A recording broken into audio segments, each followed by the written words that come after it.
In this video, I'll show you how to fix a flat wheelbarrow tire like this by replacing the inner tube.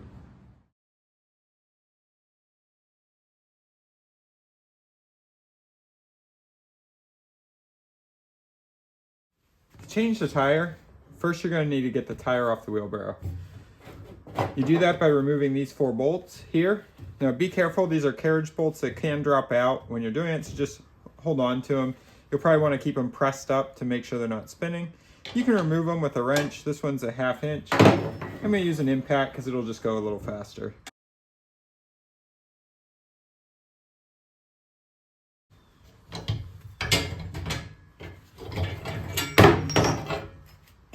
You can take this shaft out and save that for later. I like to put my tire in the vise to hold it while I'm working with it. If you don't have a vise, you don't have to do this. You can do this without the vise. It just makes it a little easier. I have these old plastic soft jaws in here. They're just going to keep from scratching up the metal here quite as much. Now you'll see I have the valve stem up.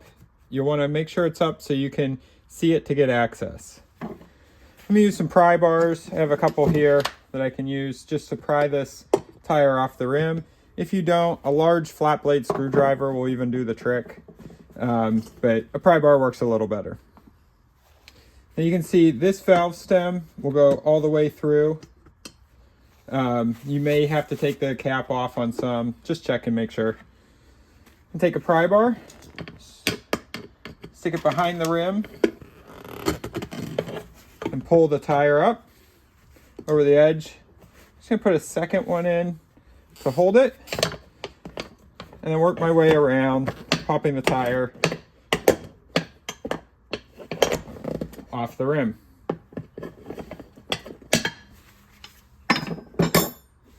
Now that I have the tire completely detached from the rim on one side, I'm going to remove the tube.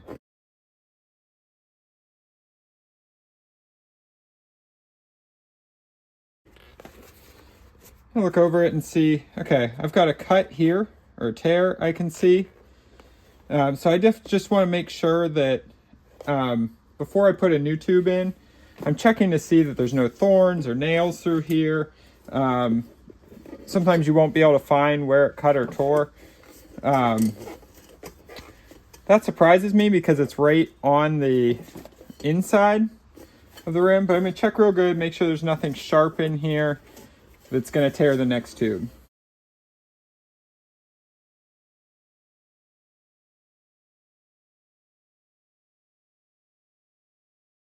Okay, I'm going to put the tire halfway back on now that I've made sure there's nothing sharp in there.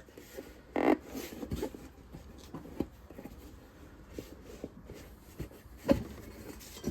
and I'm going to grab my new tube. So I got a 2-pack of tubes on Amazon. These are really inexpensive to buy a new one. I'll put a link right in the description of the video and up here at the top of the screen where you can find tubes like this. All right. I'm gonna go ahead and get this new tube laid in. Sometimes it's easier if you put a little air in them first. I'm gonna see how this one goes in, and if it's giving me trouble, I'll add a little bit of air to it just to kind of give it a little better shape and get it worked in.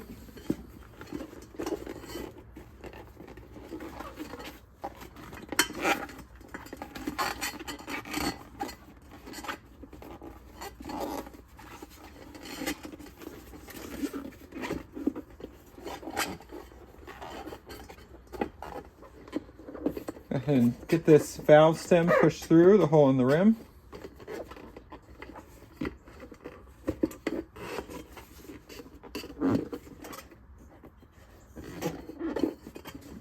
You want to make sure the valve stem's coming straight through, not twisted one to one side or the other. Next thing, you can go ahead and put the tire back on all the way. You don't want to end where the valve stem is. When you start this, you want to end, off to the side somewhere, just so you're not pinching the tire when you end it between the tube and the rim.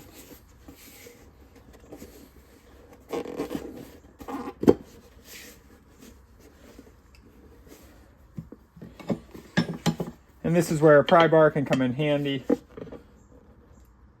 to hook it over the rim. Now when you use a pry bar, you want to be careful that you're not pinching the tube with it.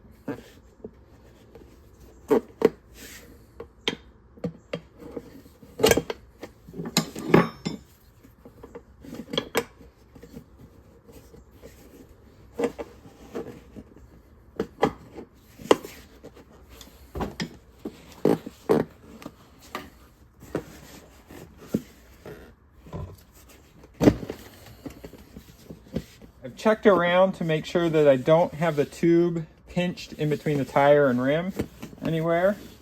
I'm gonna go ahead and inflate the tire with this. It says right on here a 30 psi. Check your tire, it'll tell you what pressure you want to inflate to.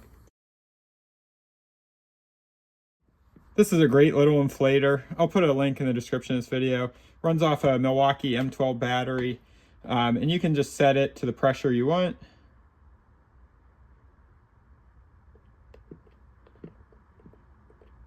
And it'll inflate it. They also make an M18 version. The M18 version definitely has more airflow, but this one works great too. I'm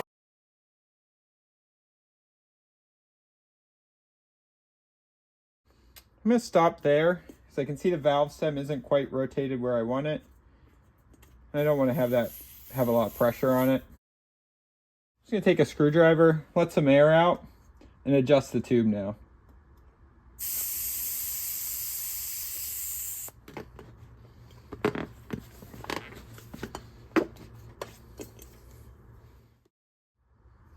I'm going to just keep it pulled out while it inflates. Make sure it stays aligned how I want it.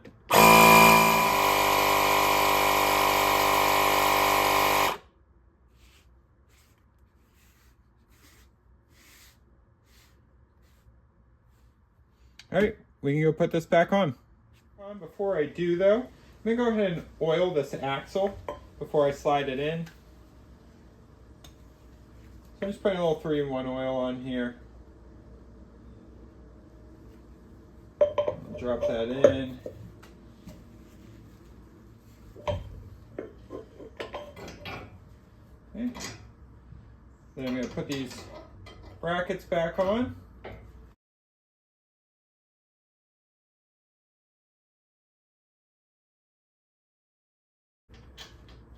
And get the nut started.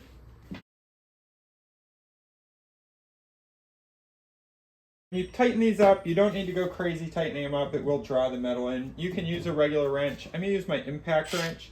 I have it set into a torque limit mode that really just limits it to 20 foot-pounds. So I'm not over torquing these. So just be careful when you're putting them back on. You want to keep them basically aligned. You'll probably be able to see where the nuts were before. And just hold the bottom of this carriage bolt up. There's a square on it that lines up with a square in the piece here. That'll keep the other side from rotating. And so I'm aligning it so there's just a little gap here between the bracket and the tire, so it's not rubbing the whole time. And tightening these ones up.